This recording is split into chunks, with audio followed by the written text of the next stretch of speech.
pessoal me chamava de Padreco.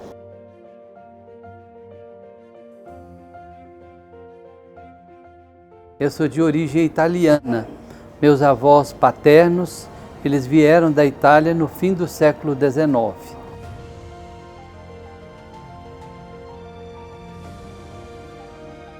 Os avós maternos eram brasileiros. Eu nasci aqui em Belo Horizonte. A minha mãe era belo-horizontina também. Nasci lá no bairro Floresta. Meus avós construíram lá a casa onde eu nasci. E eu nasci no ano de 1945. E toda a minha vida religiosa foi na paróquia Nossa Senhora das Dores.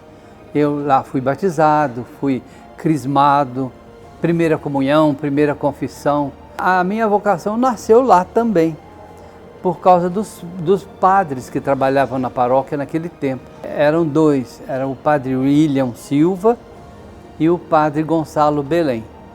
O padre Gonçalo Belém foi até a causa da beatificação do padre Eustáquio. E, então eles muito ativos, dinâmicos e tal, eu via aquele trabalho, eu ficava encantado e eu dizia assim, eu quero ser como eles.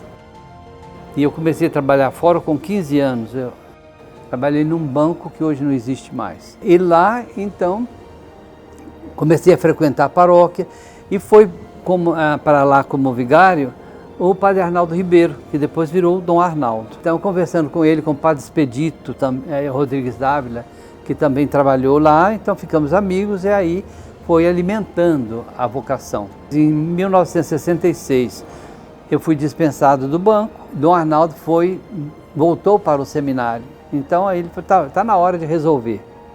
Então eu resolvi vir, morei aqui onde é hoje a PUC. No fim de 69, fechou o seminário, porque já não tinha mais condição de funcionar com o número de pessoas que tinha. Como seminaristas, nós éramos 17. Fizemos equipes de vida, uns depois desistiram e nós sobramos 4. Aí fomos morar num apartamento lá na rua Monsenhor Horta, lá no Prado. E 2 padres foram morar conosco também, porque era o reitor do seminário e padre Antoniazzi, que ajudava no seminário também. Então, ficamos lá os 4. O Alberto Taveira, que hoje é Dom Alberto Taveira, lá em Belém do Pará. O padre Gustavo Nascimento Chaves, que foi vigário lá da Glória no Eldorado. O padre Francisco Xavier, que faleceu, teve um câncer e faleceu, e eu. Né? Fomos aqueles que não deixamos apagar, como a gente dizia, apagar a lâmpada do Santíssimo. Né? Então conservamos o fio condutor do seminário. E depois viemos aqui para a Avenida 31 de Março, onde hoje é a PUC virtual.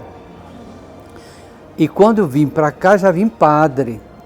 E o padre Arnaldo foi eleito bispo, e D. João, então, pediu que eu fosse, que nós formássemos uma equipe, padre Antoniazzi, padre Pedrinho e eu, para tomar conta do seminário. E aí ficou assim, né? A minha ordenação teve uma sequência. O Papa São Paulo VI, ele fez uma modificação no cerimonial e tal. Então acabou com aquilo que a gente chamava de ordens menores. Mas eu ainda recebi essas ordens também, até o subdiaconato eu recebi também. Foi na igreja da Nossa Senhora das Dores, na Floresta. Nós éramos 6 que recebemos, alguns de fora e de Belo Horizonte nós éramos 3. Foi Alberto, Gustavo e eu. Então, depois houve o diaconato. O diaconato, eu recebi a ordem do diaconato lá no Mosteiro Nossa Senhora das Graças. Nós somos muito amigos das irmãs e tal, então aí marcou para lá. Foi no dia 29 de outubro de 1972. E eu fiquei 2 anos como diácono lá na igreja Nossa Senhora das Dores, porque o padre já era outro e pediu para eu ajudar lá também. Então eu fiquei encarregado de batizado, de casamento e missa também, ajudando na missa, né? Porque não podia celebrar, o diácono não celebra, né? E depois preparando, e fui ordenado padre lá, na paróquia Nossa Senhora das Dores. Se não me engano o número, mas era mais ou menos aí, tinham mais de 70 padres na ordenação. Porque naquele tempo a ordenação era coisa muito rara. Então aí foi muita gente, né, naquele dia. E foi Dom João Rezende Costa que me ordenou. Foi uma alegria muito grande que eu tenho, belas recordações. Porque depois que Dom João ficou emérito, então aí nós ficamos muito próximos. Eu saía com ele para passear, levava para passear. Fomos inúmeras vezes num sítio lá de Roças Novas. Levava ao médico, né? Às vezes ele precisava, ele gostava de ir, porque para acompanhar, ele não queria que qualquer um acompanhasse. Então aí levava ao médico também.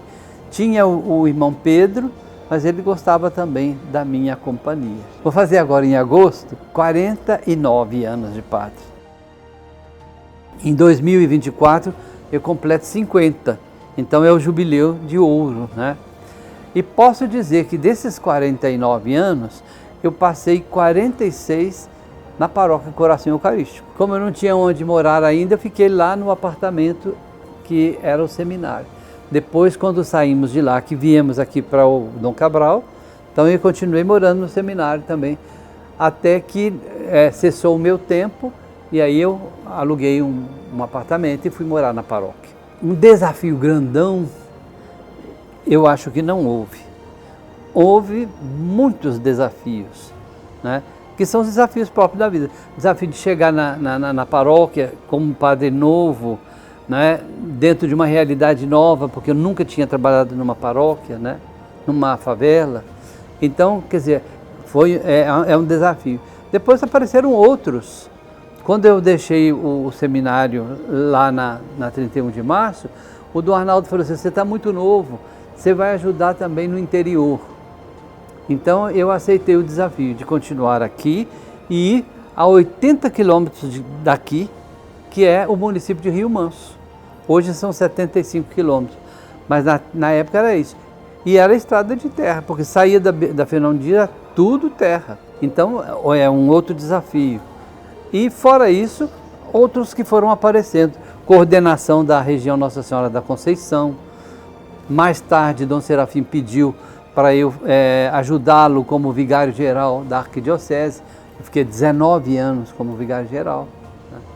E o desafio também de atender às várias situações da arquidiocese como vigário-geral. Nós não podemos ser padres de sacristia.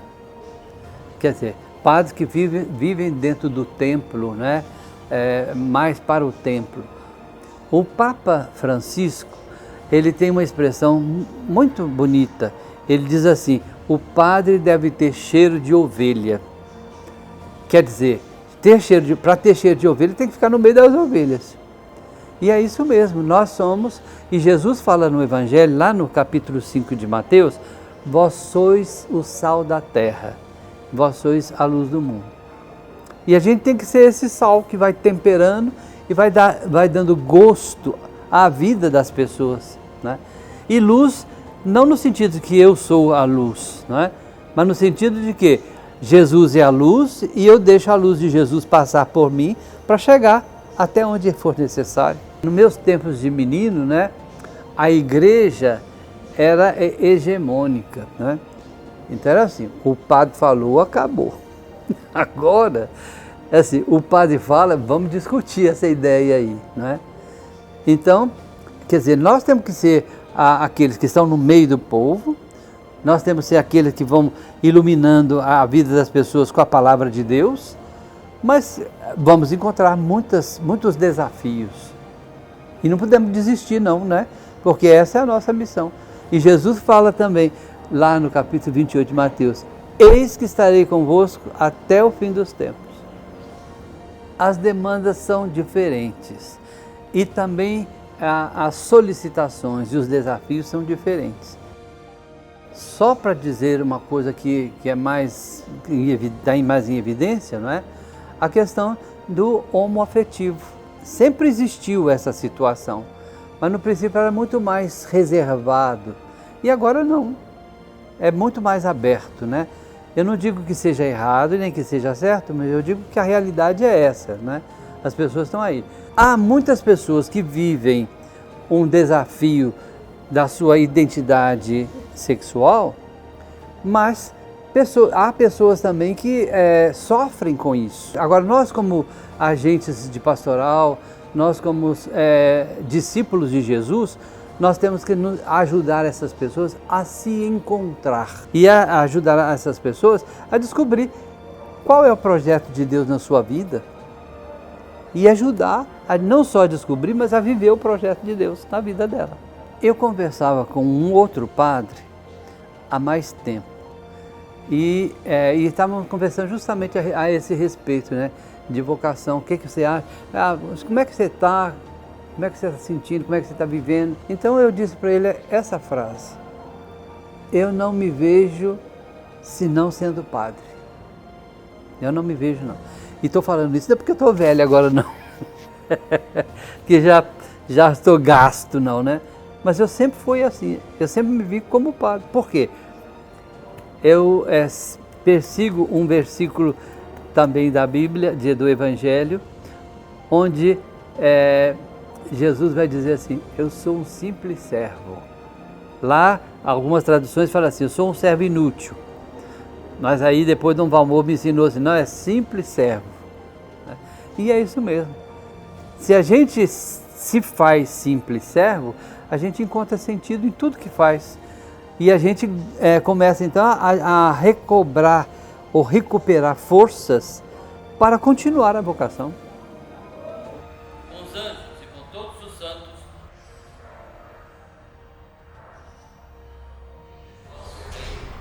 seja feita a vossa vontade, assim na terra como no céu. O pão nosso de cada dia nos dai hoje.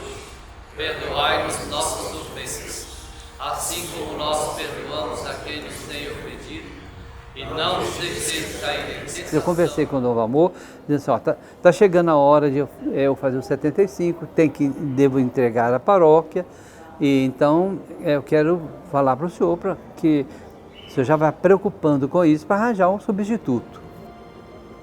E aí ele me perguntou assim: onde você vai morar?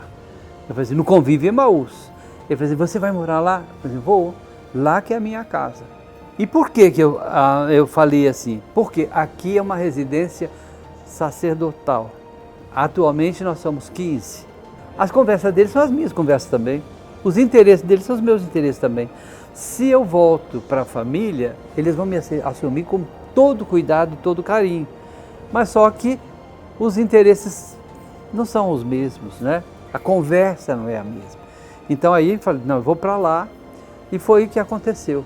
Aqui a nossa vida na comunidade é uma vida muito agradável. Por quê?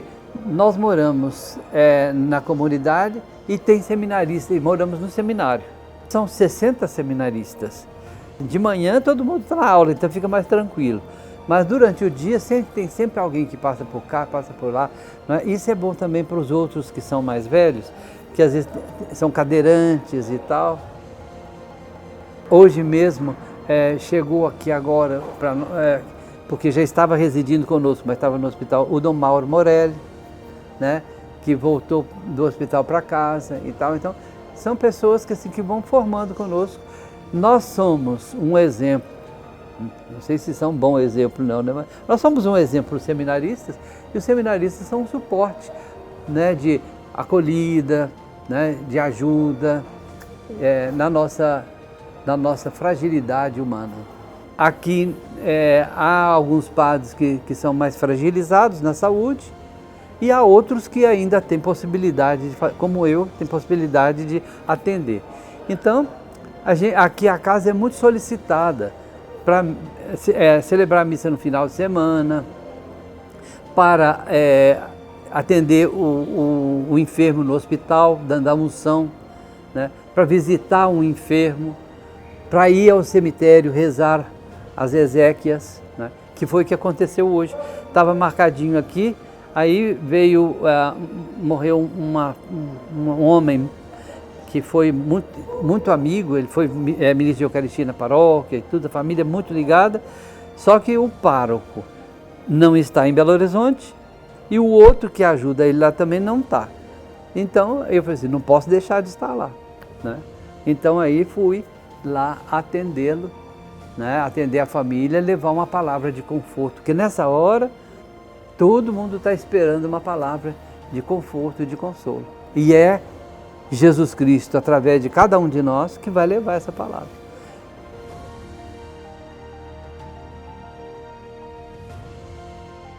Essa história ela é interessante. No ano 2003, D. João era o arcebispo aposentado.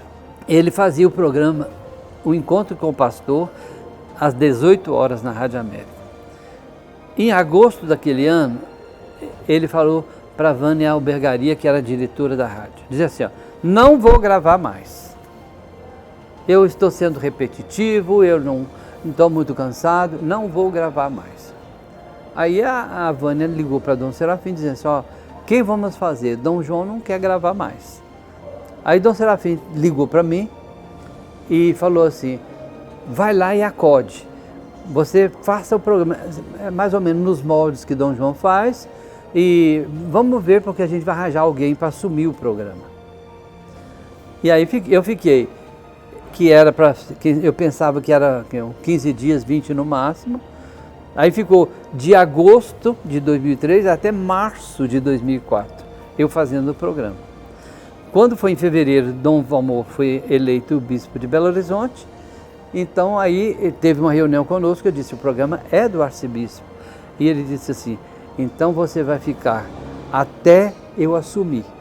Eu vou assumir em março, então você fica até... O dia que eu assumir, eu já faço o primeiro programa.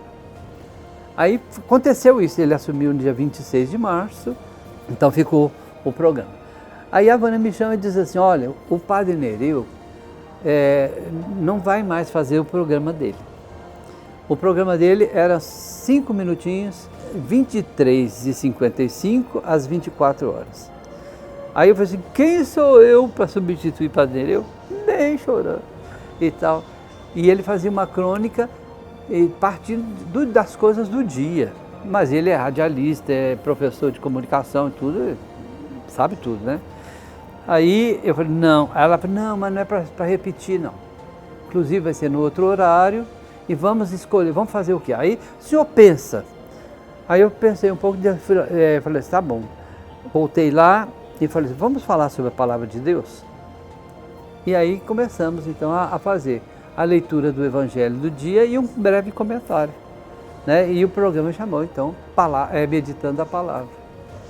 E parece-me que é um dos programas religiosos que ficou além do Padre Zé Ramos, né? Porque tinha vários padres falando, né? Então aí ficou assim. E com isso já tem, dia 1º de abril, completaram 19 anos. A comunidade que celebra a palavra e a comunidade que celebra a Eucaristia, presença de Jesus, alimento do corpo e o sangue do Senhor, que nos fortalece a cada dia. Fizeram uma pequena entrevista comigo e eu contei essa história também. Que eu chego nos lugares, às vezes assim, eu sou convidado para celebrar lá num bairro bem longe. Aí quando acaba a missa, vem 2, 3 pessoas perguntarem assim, o senhor é o Monsenhor Éder da Rádio América? Eu falei assim, sou. Ah, conheci pela voz. Né? É o modo de falar, o jeito de dirigir as pessoas, né? Ou então, uma pessoa já me perguntou, eu falei assim, você me apertou. Chegou perto de mim e disse, qual é o santo de hoje? Aí eu falei assim, me apertou, porque eu não estava ligado a isso, né? E nem esperando essa resposta. Né? Então, quer dizer, há um eco, não sei se a palavra é essa, né? Tem umas palavras modernas em inglês agora que eu não sei como é que é, não. Eu vou dizer um eco, não é? Voltando, né? As pessoas, feedback, não é? As pessoas voltando, dando a notícia que ouviram, né? O senhor falou isso outro dia na rádio, no programa Meditando a Palavra, né? E eu gostei muito, eu escrevi, agora eu estou vivendo isso. Então são coisas, às vezes a gente pensa que a gente não está fazendo coisa boa, né? Mas do outro lado dá. Tem muita gente ouvindo, né?